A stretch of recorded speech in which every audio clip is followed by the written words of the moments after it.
జగిత్యాల కలెక్టరేట్లో treasury accountant Raghu 7,000 లంచం తీసుకుంటుండగా ACB అధికారులు పట్టుకున్నారు. కోరుట్లలో కానిస్టేబుల్ గా పనిచేస్తున్న ఓ వ్యక్తికి సిపిఎస్ డబ్బులు 1,04,000 మంజూరయ్యాయి. ఆ డబ్బులు కావాలంటే తనకు కొంత డబ్బు ఇవ్వాలని డిమాండ్ చేశాడు సీనియర్ అకౌంటెంట్ రఘు. అలా చాలా సార్లు ఫోన్లు చేయడంతో చివరికి ఏసీబీని ఆశ్రయించాడు బాధితుడు. దీంతో ఏసీబీ అధికారులు పక్కా ప్లాన్ తో రంగంలోకి దిగారు. కలెక్టరేట్లో ట్రెజరీ అకౌంటెంట్ రఘు లంచం తీసుకుంటుండగా రెడ్ హ్యాండెడ్ గా పట్టుకున్నామన్నారు ఏసీబీ అధికారులు.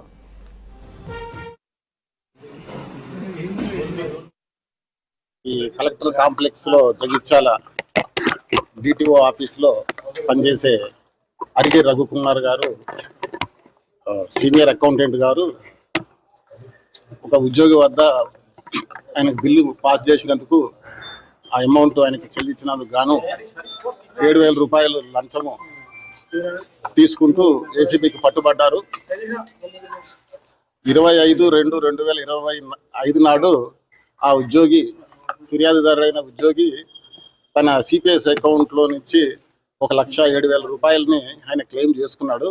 ఆ క్లెయిమ్ ప్రాసెస్ చేసినందుకు, అది చెల్లించినందుకు గాను ఆయన రివార్డుగా 7,000 రూపాయలు డిమాండ్ చేయడం జరిగింది. ఇస్తాను ఒప్పుకున్న తర్వాతనే ఆయన రిలీజ్ చేశాడు.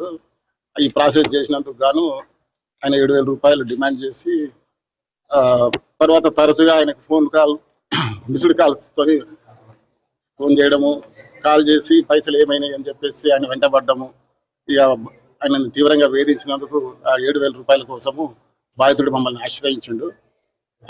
అన్ని ఆధారాలు సేకరించి, ఆయన వేధిస్తున్న విషయాన్ని సేకరించి మేము ఉన్నతాధికారుల పర్మిషన్ తీసుకొని ఈరోజు ట్రాప్ చేసి పట్టుకోవడం జరిగింది. ఆయనని ఇప్పుడు కేసు పరిశోధనలో ఉంది. ఆయనని కరీంనగర్ ఏసీబీ కోర్టులో